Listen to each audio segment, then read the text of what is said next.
you've heard me talk about these targeted Latino-heavy congressional races that are going to determine Congress. Now, I'm going to walk through about 10 of those. Get your pencil out, or if you use a pen, or if you're like Mike's like Donald Trump, he likes some big old Sharpies. But anyway, get out whatever you color with and write some of these down. I'm going to give you the Latino targeted congressional races by the density of the population, voting population there. So it's some real math, and I've got all my mathins. First of all is, hello everybody, and welcome back to the Latino Vote Podcast. You no longer have to listen to all the hate and discontent from Mike Madrid anymore. If you listened to last week's episode, holy shit, I'm glad I'm back, because he gave y'all a tongue lashing, and some of y'all deserve it. But today we're going to change topics and move into all the great thing Donald Trump has not done. And if you can see from my shirt, thanks again for Vote Vets, who are giving me all the great swag. Still no kings, Mike Madrid. No kings here in Washington. Don't tread on me is what it says. Don't tread on me. No kings never. I love it. Never. Chuck, it's good to have you back, man. I do miss you. I got to tell you, that little edge, the Republican in me starts to crawl out when you're not here. Gets a little angry, a little edgy. But I felt better after. I was like, you know what? There's some things that a lot of our listeners need to be said. And a little news flash for everybody, breaking news. Chuck and I are going to be together in person. We're going to meet with the California Senate Democratic Caucus. You know the guy who talks so much shit on Sacramento? Guess where I'm going? Yeah, folks in Sacramento have set up protests at the airport. When I land, all the great Sacramentians going to be like, we don't want you here, Chuck Rocha. It's going to be weird for Chuck to see a Democratic caucus as big as it is in Senate in California. It's like 42 members. It's out of the 50 members, 32 out of the 40 members. It's a big deal. They're excited to have you record live in California together next week, huh? We're going to do a little live recording in Sacramento. Let's figure out how we're going to do that. But I'm looking forward to having you. I know a lot of the legislators here in the state are looking forward to our dog and pony show, our little 1-2. And we'll be entertaining but informative. And I will be my usual acerbic self. And you can kind of rein me back in and say, we all love. Remember, my rider says that I only want green M&Ms in my room, just the green ones. I only eat the green M&Ms. Don't have them put the red ones in there. Nope. And I'm going to need picked up in a large 4x4 with smell-proof windows when I get there, just so we're all clear. Look, thanks everybody again for tuning in last week. It was a good episode. If Mike Madrid could have seen me in a Oaxacan gymnasium lifting weights that had been, let's just say, outdated in America and sent back to Mexico that I was working out in, as I was listening to him talk shit to all of y'all, it was really funny. I had a great trip to Oaxaca. Me and my wife went there for her birthday and Valentine's Day. My wife wants to move to Oaxaca's. Yeah. How was it? I mean, let me just say first, I mean, love Ebony, love you guys, you both, you know that as a couple. I need to find me a wife that's going to get me outside of my library here at the house, outside of my computer screen. Every time I talk to you, you're in a different part of the world. And I know it's not you scheduling that stuff. She's the one making you do it. All in a good way. Me and Ebony both grew up really poor. So we didn't ever go nowhere other than Six Flags. And so we made a commitment when we got together. My kids are grown and gone. She don't want to have no kids. We are like, we need to go see shit that we want to go see. It's just us two. So anytime we have a free weekend, we like to go see things. That's why during COVID, we hiked all of the hikings and all the things. And we've really fallen in love with Mexico. We want to come down to your place as well. But we're looking at all the places because, and I guess, how would you say it? In our back of our mind dreams, that's where I'd be living when I retire. Oh, that's my plan. Mexico's a magical place, wherever, all parts of it. But we need to do a little road tour through Mexico. Maybe we do a Latino Vote podcast, do different locations for after the midterms turn out, and hopefully we'll do something on the road. It'll be kind of fun. I highly recommend all the food in Oaxaca. I went to more Catholic churches than I've ever seen in my life. Good Lord. You know, they built all the Catholic churches on top of the temples down there, Mike. No, they've done that all over the world, buddy. It's a business model. I didn't know that. But every time I go to see a Catholic church, they're like, guess what's underneath it? It's whatever religion they were preaching before the Catholics got here. That's exactly Because evidently Jesus said, you will be and worship nobody above me. I learned all of this. Anyway, we'll talk about the Catholic thing again. A point of personal privilege. Thanks everybody again for all the kind words and the notes you sent about my former union president, John Nash. here in the last few days. We've had lots of great leaders pass, not only John Nash, who was my local union president in East Texas. Jesse Jackson left us, and Jesse's left a lot of big, shoes to fill around the country, and has a large legacy. I talked about this yesterday on CNN when I said, it wasn't cool what Jesse was doing when Jesse was doing. And nobody talks about Jesse Jackson going out and talking to poor white farmers and getting on a tractor. Mike will remember this because he's a student of history. I was not. I read about this in Abby Phillips' latest book, A Dream Deferred, which is a great book. You should read it. But Jesse Jackson was the first one to go out and actually build a coalition of working class Americans, Mike, right? Yeah. Yeah, that was when the Democratic Party was the Democratic Party. That was when my parents voted for Democrats, and I grew up in a Democratic Catholic poor home. There was no question on where the Democratic Party stood. I had some issues with their policies and stuff like that, the way you and I do, but you didn't doubt that the Democratic Party was a working class party. I talked to my mom today, and she's absolutely does not believe that the Democratic Party cares about working class people. But there's a lot of evidence to suggest that they don't. A lot. That's why I was on a rant last week. Jesus Christ, he went crazy last week. Also, as you saw on my social medias, I was honored to get to speak at John Nash's funeral. John Nash was 85 years and lived a long life. But John Nash, you should know, was a Marine and went into the Marines and wore a literally flat top haircut his entire life.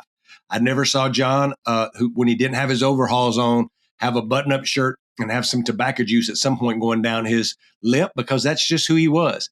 And to tell you about the men and the people who, change our lives. I reflected on this when I spoke at his funeral. And John, when he was in the Marines, used to talk about how it was not segregated. He fought next to black folks and brown folks, and they lived together. They ate together. And when he returned to East Texas in 1963 and was going to be a football coach, that dream fell through. So he went to work in a factory that they were just building called Kelly Springfield Tire Company. And he got involved there with the employees. They didn't have a union, and they started organizing. Well, one of the things they organized around was they were making the black people in the factory use different bathrooms and different mess halls. And he was like, I just served with these guys, and now I got to be separate from them. And it was another Marine and two more Navy guys who actually, all white, by the way. This is the most important part of this story. All white guys, all country boys, all flat top haircuts, like they're the epitome of what you would visualize in your mind as a racism, right? If somebody like this is who you think's a racist and overhauls with chewing tobacco, but it could be further from the truth.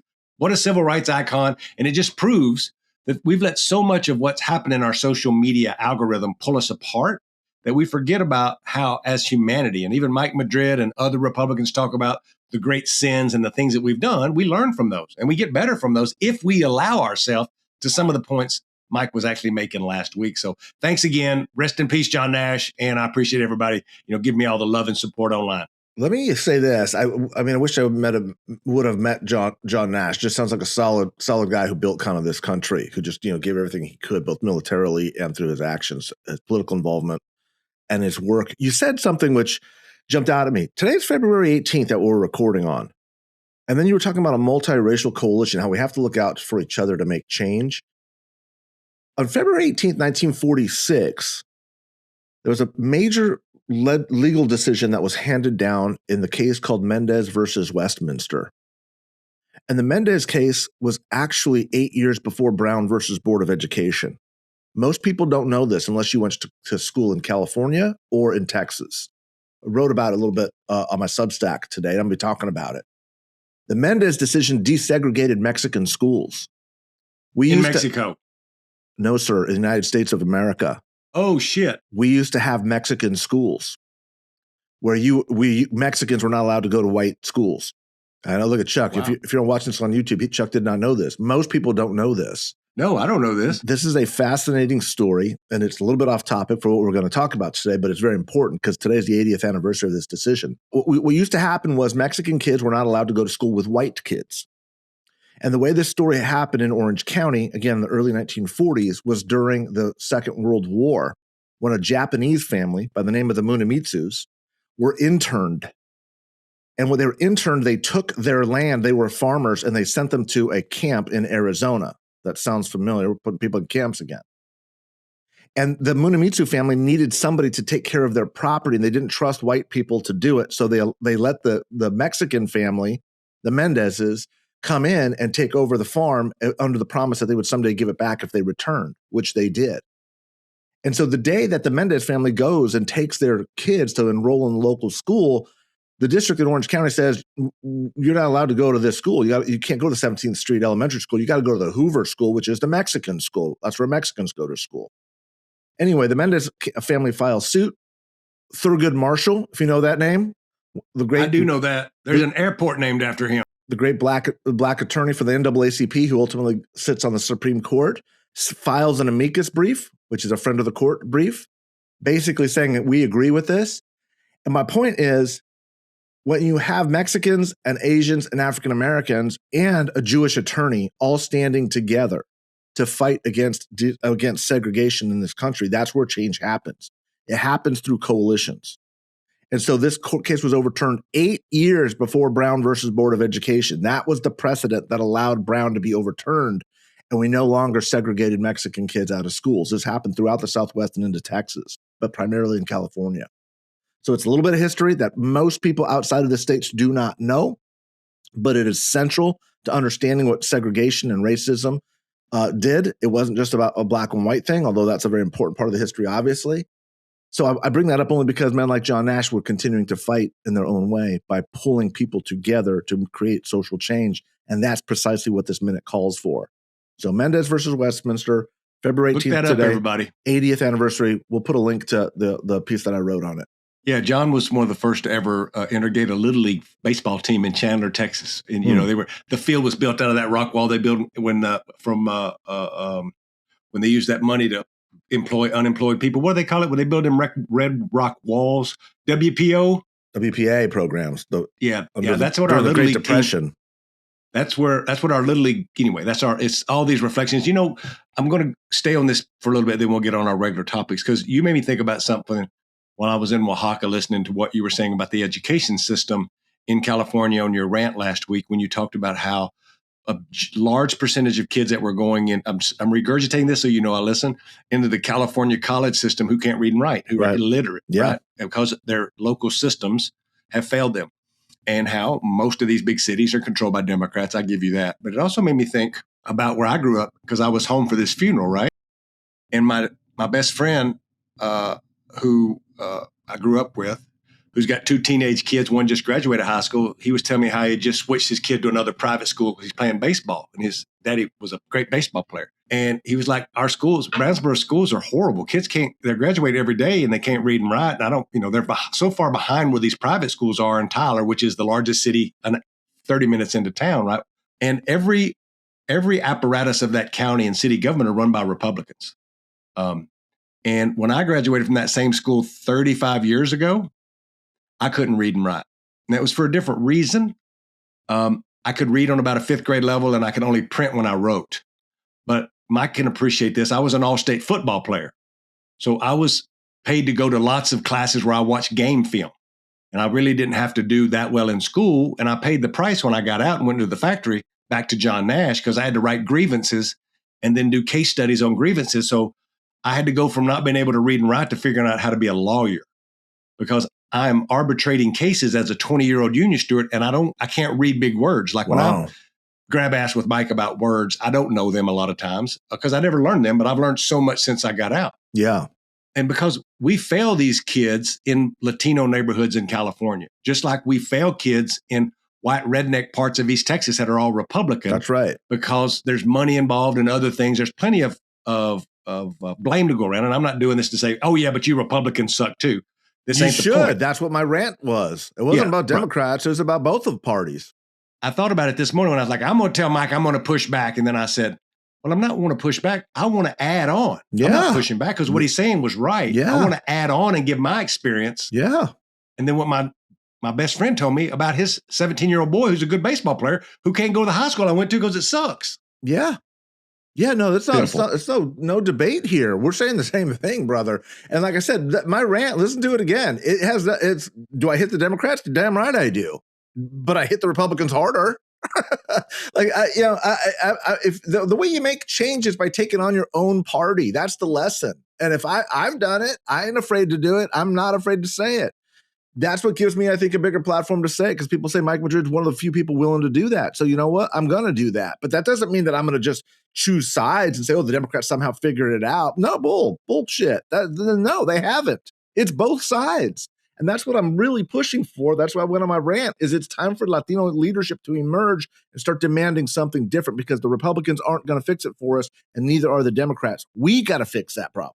That's true. Hence why me and Mike are going to be announcing very soon a very special thing we're putting together this summer. We're going to bring Latino minds from all across the country. We're working on a date, or we give it to you right now, where we're going to see and demand an agenda for the Latino community, conservatives, progressives, labor, business, all men, women, everybody coming together. If you're Latino, you're going to be welcome. Me and Mike are going to put a room full of folks together to say we have an agenda, and both parties should be listening to our agenda. Right, Mike? I'm super excited. I'm really excited about this too. And again, people have been asking for us to kind of convene in person. We've decided how that might look, and I think we both are in agreement, just like we just did right now. It's like both sides. There's a both sides problem, but there's also both sides opportunity. And one of the beautiful things that I've been able to do just this year with this Latino working class project that I've kind of helped establish out here was getting Republicans and Democrats together to say, hey, they're right. Chuck and Mike are right. Like, this is, we need more housing. We need to quit being so inhumane on immigration. We need a pathway to citizenship. We need to fix our schools. It's okay for us to challenge both parties. The more we challenge both parties, the better both parties get. That's the courage that the moment requires. So we're going to convene people from all over the country. I think some big names are going to be coming, and I think we're going to have a really good time. Going to be awesome. We're looking at June. Mark your calendar right now to hold the whole month of June till I can give you the date, but we're looking at June for right now. Guess what? You know what smells good in the morning? Not biscuits and gravy. Coffee. Not chorizo. Not mole from Oaxaca. But early voting in Texas. I like the smell of election day in the morning. Mm-hmm. That's what I like. And guess what people are doing this morning right now? They're voting in person in Texas. No more Mike Madrid numbers, and let's look at the poll and likely voters. Real mother, waters walking right in and voting. Yeah. We're going to put all the bullshit aside and see what's going to happen. Mike, what are you looking for in these early vote numbers as we start getting them in this week? I'm looking for two things. The main thing I'm looking for is turnout in the Rio Grande Valley, because you were educating me just yesterday. Harris County is the big Latino county. Is that right? Yes. And I want you to talk about that a little bit. But the margins that you always hear kind of Mike Madrid talking about are sort of these rural, these deep ruby red counties that these big Hispanic shifts went when there are only a few hundred people out there, 1,000 people. I won't dismiss those, because that does matter. It's important, right? A lot of these, Rio Grande Valley and out to along that Texas borderline. That's what I'm looking for. So I want to see what turnout looks like there. What is it going to be instructive at all for the Latino male voter? A lot of these, like the star counties of the world, very sparsely populated, but these were 80% Trump counties after being, 20% Republican for years. What happens there is going to tell us a lot about what's coming for November 2026. That's the first thing. The second thing, send a nice note to my dog, Bobby Polito out there, who I got to know here on this show. Love that guy. I'm expecting good things. I'm hoping for good things. I wish I'd been on the ground a little bit more, but I told him, you win this race, you get out of this primary, man. I'm going to be on a plane down there to celebrate with you in person, because I got big hopes for you and what you're going to be able to do in that congressional race. So that's where I'm looking. Bobby, big shout out. Proud of you, brother. Keep fighting. I think you're going to do really well. And Texas is going to be the whole story of what's going to happen with the Latino vote. It's going to say everything about everything. So keep your eyes on it. Early vote, reminder for all of you at home who ain't from Texas. That's good English. All of you at home who ain't from Texas. I'm going to have such a hard time in California at this speaking thing. Anyway, they're getting folks anyway. So in Texas, there's no vote by mail. It's unlike California. Mike Madrid says they let everybody vote by mail, and they count ballots for a month and a half, and you don't mail it in whenever you're done smoking all that weed they do out there in California, like whatever. Texas ain't like that. Now, you can vote by mail, but you actually got to prove that you're gone or that you are really old and you can't get to the polls. And so that you go through this arduous process. They take your blood and a DNA test, and then you get on that list, which is a small list in Texas. But what they do have is they have 2 weeks of early vote in person for all of you at home. And each county has a number of in-person sites where you show up and can vote all day. Like if you work downtown, There's a place to vote downtown, normally at all the county courthouses, and you can at least vote there in even the rural areas. Every county has a spot, and that's in most of these small rural places like I grew up, the county courthouse, and in some of the larger cities in like their municipality buildings. But you can show up from 7 in the morning to 7 in the evening. So what I will be looking for, because we don't know how Latinos are going to vote yet. We don't know how white people are going to vote yet. But what I do know is that Black people are going to vote for Jasmine Crockett. There's not a doubt in my mind, and they should. So what I'm looking at early on is most Black people in Texas all live in two places, Dallas and Houston. And there are a bunch of African Americans that live there. So what I'm going to look at is the early vote in those areas in person compared to 4 years ago on the increase? Are there more Black people showing up? And if there are, as an old strategist, then I know there's a problem because we're not winning that vote with Talarico. And everybody should know here, and I haven't hid it from anybody, but a month or two ago, I went to work for James, and I've been advising James, and I've talked about it on air. So I'm not hiding any bias here, but I do look at things unfettered from a strategist lens. I'm not saying, James, I'm not that guy who's out there waving the flag all the time. That's why I think I'm a good strategist. And it's a problem for James if that turnout's up. But he also, to Mike's point, 18% of all the Latinos in Texas live in one county, and that's Harris County. That's Houston. Another chunk of them live in Dallas. The Valley is number 5 on that list of where Latinos live. Right. The mass of Latinos live in these cities, urban centers. Ding, ding, ding, in ding, Houston, ding. Yes. Austin, Dallas, Fort Worth, and San Antonio. All of those are bigger than the Valley. Yeah. Right, Mike? Well, that's just like California. That's like the rest of the country, by the way. Everybody wants to look at the side. I didn't mean to interrupt, but that's like the Central Valley in California. It's like, oh yeah, let's go talk to farm workers out in Bakersfield. It's like that's not even where 20% of the Latinos in the state are at. They're in Los Angeles. They're in San Diego. They're in San Jose. They're in Sacramento. They're in the big city. They're in the urban core. And that's true throughout the entire country. We still have this 1970s mindset of who Latinos are. Again, I ain't going to rant because I got Chuck back here to keep me from ranting. Ooh, God, I'm going to have to rein him in. Yeah, but Chuck's exactly right. Those 5 cities he's talking about, that's where the base is. You watch the turnout there. You watch the early vote break, it's going to tell you everything. Go ahead, Chuck. Sorry. Yeah, and I think that's just a good indicator. And also you can see the same thing in the Julie Johnson-Colin Allred race, where Latinos will be the biggest factor in that Texas 33 district as well. So watch where the African-American numbers are to tell you something earlier, and that's about all you'll be able to tell. If there's a huge white voter surge, nobody's winning the majority of those. Talarico's doing well with white voters, and so is Julie Johnson, but it'll be interesting at the end. Allred probably wins. Julie Johnson is in an uphill battle, but she's doing great. Now, this is like political porn for all of you people at home. Let me explain. Is that there's so many moving dynamics here. Is you have a Black guy who ran for the U.S. Senate in Texas, who was represented 50% of this district, who spent $31 million on TV last time in the state. Okay? Everybody knows Colin Allred. Julie Johnson has only represented about 45% of this district, was a state rep from Dallas, great state rep. White woman, gay woman, amazing progressive, good labor, middle of the road. She's not she's not like from the squad. She's a damn solid Democrat. Not only is these two incumbents now running against each other because Jasmine Crockett got Allred to run for his old seat again, which had been gerrymandered because of this redistricting thing. That's why I call this political porn, because there's so much going on that you have to unpack. So Colin Allred should win this thing going away. He's represented more. He spent all the money there. Called blah, blah, blah. But it's anybody's race, and guess what will be the determining factor? Latino voters. A third white, a third Black, and a third Latino. And Black folks at this district aren't as many as the white voters, but Black voters, and again, old story, Mike Madrid, Black voters in the primary vote at higher rates than Latinos in the primary. Yeah. Not to shock anybody. So the last point I'll make here is this, Mike. The entire Democratic leadership of Congress has endorsed Julie Johnson. The Congressional Hispanic Caucus PAC has endorsed Julie Johnson. Wow. And every elected Latino official in Dallas has endorsed Julie Johnson. Now you can have all that. Walk us through that. A couple dollars of coffee, and that's what it'll get you if nobody knows this. Right. Do endorsements matter? In a general election, girls and boys, it don't. But I'm going to use Mike Madrid's words and I'll stop talking.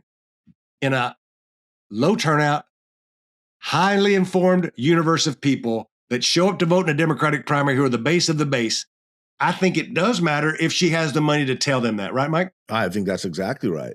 But look, I think this is the most fascinating primary in a state that we have seen in a very long time. I think it's going to tell us a lot about a lot. In fact, you and I need to kind of spend a little bit more time on this, not on the show, but in the next 4 or 5 days. Listen, and I'm going to lean into a little bit of controversy here, but what I'm saying is it shouldn't be that controversial. I like James Talarico. I always have.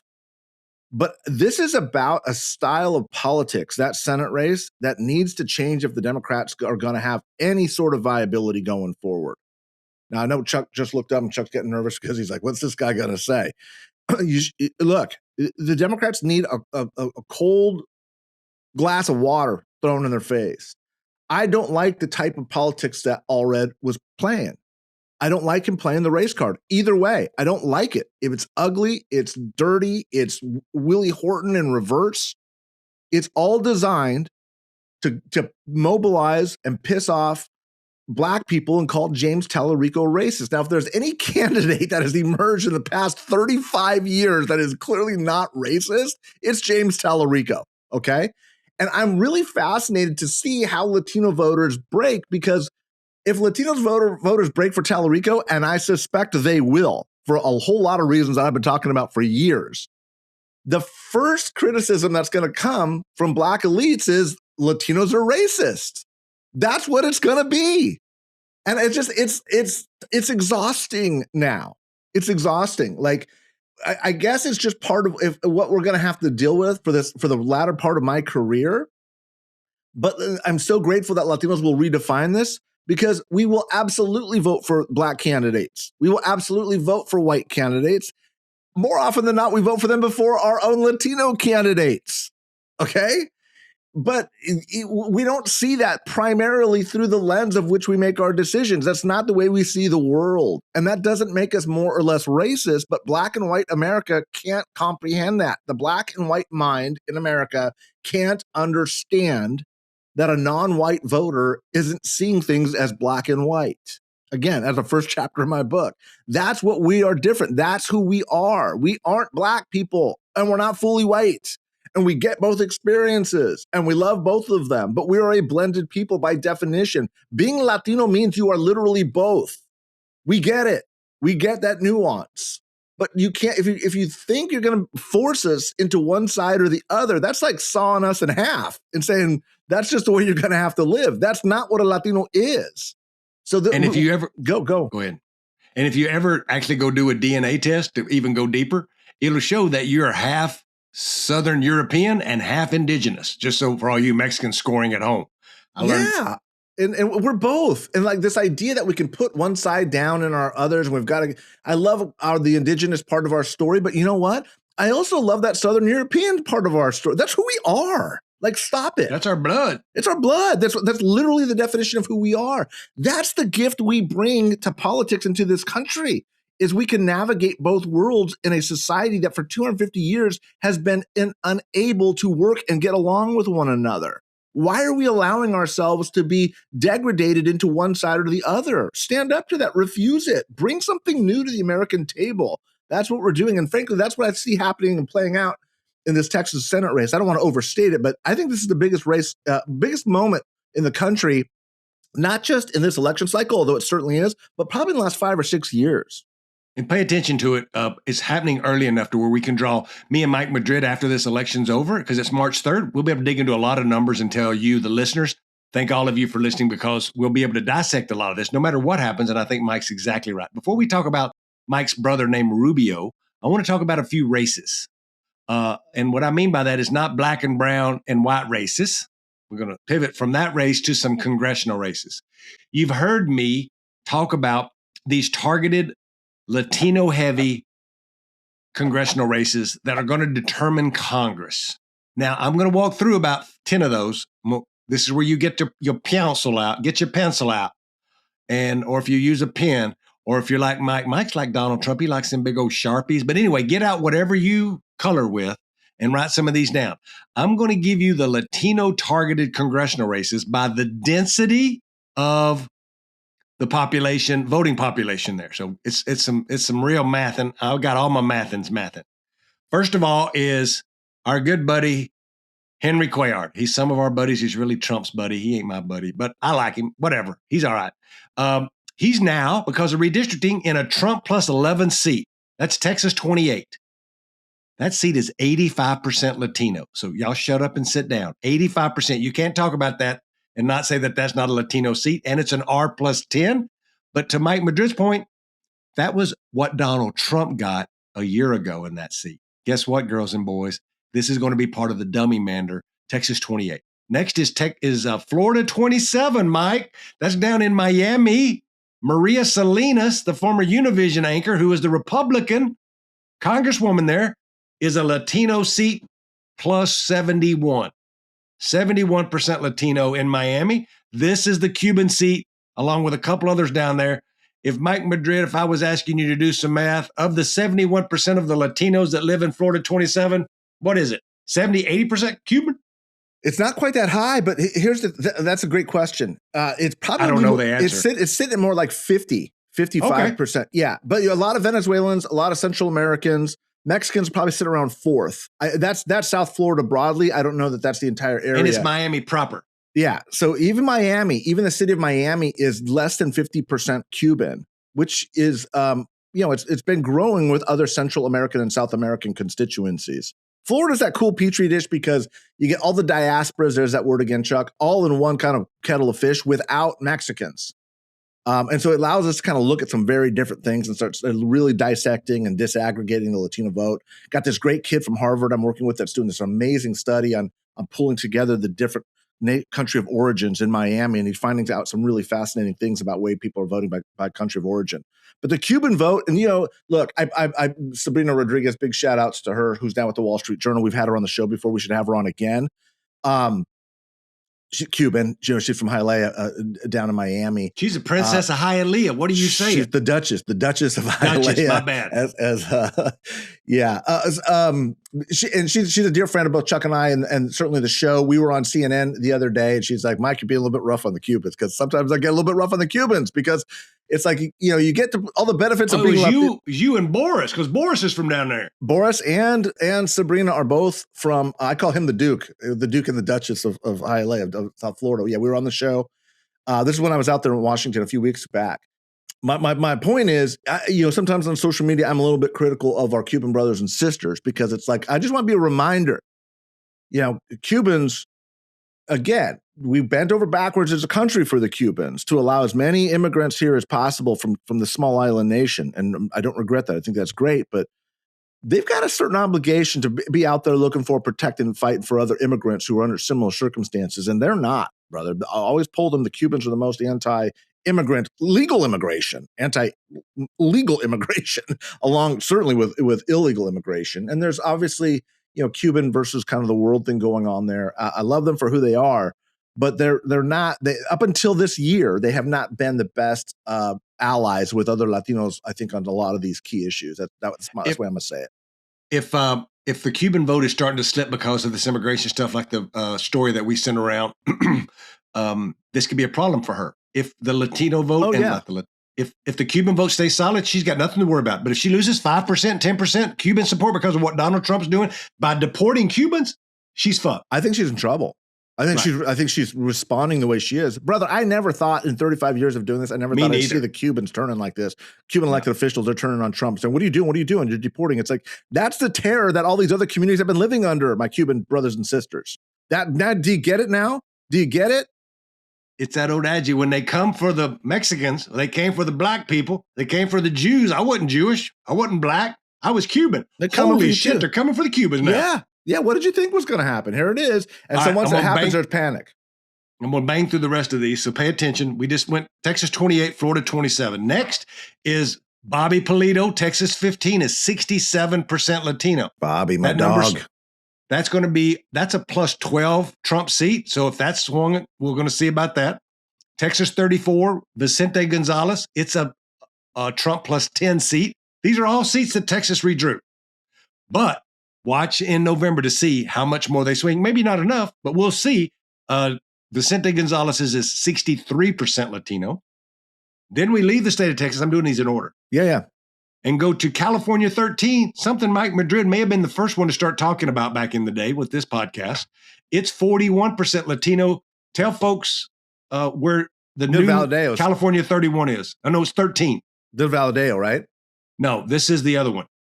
Boy, I don't do them by numbers, brother. I do by names. Okay, it's the one where it's the one right below Valadeo. Wait, I got it. Andrea's going to do a little editing here. Adam Gray. Oh, Adam Gray's seat. Yeah, yes. Boy, this was a big battlefield. Sorry about that. Yeah, this is a Stockton down into Modesto seat, down into the heart of the Central Valley seat. Adam Gray is kind of one of the last real true blue dog Democrats. Very, very moderate, very conservative, I would argue, Democrat. Great guy, very well liked, very well positioned. They made this seat more Democratic, right, Mike? They made this seat more Democratic. Now, remember, Adam Gray won this seat in a very strong rightward shift year amongst Latinos, very big Latino seat. In 2024, he's very well positioned. Became more. He should be fine in this year, but this could be a seat that's in play in a presidential year. That's exactly right. And so this is going to be a real test of the inroads that he makes. Adam is a really good campaigner. He's also a very intelligent strategist. He's really good at this. But so I think this is much stronger lean Dem seat at the moment. The question will be in the presidential year, what does it look like? Next on the list is New Mexico 2, our good buddy who we've had on the Latino Vote podcast, Gabe Vasquez, 39% Latino. It's an R plus 1 or 2, but again, this is be a good year for that seat, but you have to protect. Next, interestingly enough, is probably one of the most interesting races, which is Texas 35. This was the old Greg Casar district that was in Austin and then went to San Antonio. It connected down 35. And the Republicans redrew this seat out of Austin, making Austin just have one seat where Greg Casar and the old white Democrat there he's retiring and Greg's taking over the liberal bastion seat in Austin.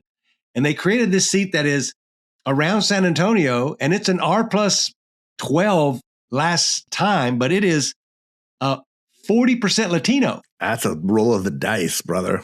It is 38% Latino, and there's a bunch of Latino Republicans and Democrats running against each other. This is a seat to really watch because the Republicans thought there was no way a Democrat could win this seat, but it's got a lot of Latinos in it. Who's the candidate down there? Who's the likeliest candidate on the Dem side? Oh, there's a bunch. There's a sheriff running. Okay. There's a Marine vet that we're helping a little bit named John Lira. I really like John Lira. He ran against Tony Gonzalez last time in the seat next door. Okay. And was on the general. So he's got some name ID. Boy, Tony Gonzalez, some stuff going down there. Let's not touch that. Yeah, I saw that was ugly. Next, after the Texas 35 race is another race we talked a lot about, which is Nellie Poe in New Jersey, which is 30% Latino. Yeah. You did some work up there. You did some work up there in 2025. Yep, we did. Now, these are a lot of Dominicans and Puerto Ricans now. All Dominicans and Puerto Ricans almost. Yeah. The whole Latino pop more Dominican than Puerto Rican.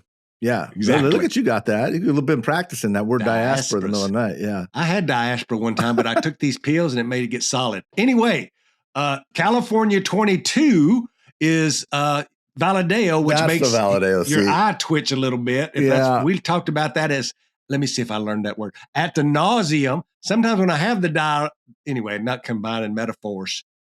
California 22 is 52% Latino. I think Valadeo loses. I'm going to go out on a limb and say David Valadeo loses. The only other time I've said this was 2018 when he actually lost. This is a rural red district with a lot of Latinos. I think it's the highest Latino Mexican American district represented by a Republican in Congress. And Valadeo has been a really exceptional candidate. I'm going to give him that. He's hung on. Always overperforms. Always overperforms. The Democrats that's like the Texas of California, that district. The Democrats always think, we're going to turn it blue. We're going to turn it blue. They've turned it blue once in the past 15 years. And then he came right back and won it back 2 years later. So look, in redistricting, and they've made it a little more Democrat. It's a little more Democrat, which is all that seat needs. Is just a little bit of a little sugar. You throw a little bit of that on top of a very bad Republican year, which this is likely going to be, and I think Valadeo goes away. The question is going to be which candidate from the Democratic Party emerges. Is it going to be Rudy Salas again, or is it going to be this Indian very moderate Democrat who's in the legislature right now? I forget Jasmine. I forget her name. But we'll, after the primary, we'll go through all these seats again. Southeast Asian. Southeast Asian. Excuse me. Are you involved in that race? You might be. No. Oh, yeah. We're helping the Mexican run it. Salas. Yes. Yeah. No. We're helping the Latino that's there running, the aggressive Latino Mexican brother. It's not Rudy. It's not Rudy? It's somebody to her left. Somebody to her left is running. Oh, yeah. And I just had an old man brain fart. We've been helping him since day one. Looking at. I get it. Yeah. So we'll come back and we'll do a look at all of these, but I do believe Valadeo loses. Randy Vieques. What district is this? No, Randy Vieques is running in California 22. Okay, yeah. Well, I should know his name by now. Yeah, he's a big Bernie guy. He's running to the left. He's raised money. So we'll see. Like Mike said, who comes out of that primary will have a big deal here. But Randy's Vieques against whatever the woman's name is. Yeah. The last one on this particular list is California 45, which is David Min down in Orange County. He's become a little more Democrat, but it was 20% Latino, so it's just one to watch. It should be good this year. Much more suburban Latino than the Adam Gray and David Valadeo seat. Good point. That's what you got to look at in Orange County. This is not farm worker country. This is not ag land. These are suburban Latinos who, vote patterns start to shift a little bit in a different direction there too. More college educated, more suburban, which breaks better for men. So Orange County is fascinating. We've talked about this a lot because you've got a lot of multiracial, multi-ethnic, college-educated voters where that traditional racial and ethnic pattern clashes with that kind of college-educated vote. Latinos are right in the middle of that, and that's really changing the way people are looking. But I think men will be fine. Couple more. One more in California. This old seat, the seat that Daryl Ice is in down in San Diego, it's California 48, is 30% Latino. But did they make that more Democrat, more Republican? They made it slightly more Democrat. Okay. They didn't make any. I don't think they made any seats more Republican. Is this the Young Kim versus Calvert battle? No, this is a different. That's 40. Yeah, boy, that's interesting. That's just warfare, open Republican on Republican violence. Ooh, yes, boy, by the way, this is what's fascinating too. No one's paying attention to this. Latinos are going to determine who the Republican nominee is going to be in that Republican seat, by the way. And they're polling at a dead heat at 38, 39%. This is a 2 Republican incumbent member battle royal. And they've been beating up on Latinos, both sides, for 20 years. And now they suddenly need their votes. And they're going to have to posture differently to get out of that primary. A couple more, and then we'll let Mike talk about his brother-in-law, which is Colorado 8. Again, different kind of Latinos north of Denver. There was a Latina who got elected there 4 years ago, and guess what? Lost in a Trump wave year last year. And now they've got a Latino and a few others on a Democratic ticket. A Latino is probably going to win this primary in a seat that is 30% Latino. In a good year for Democrats.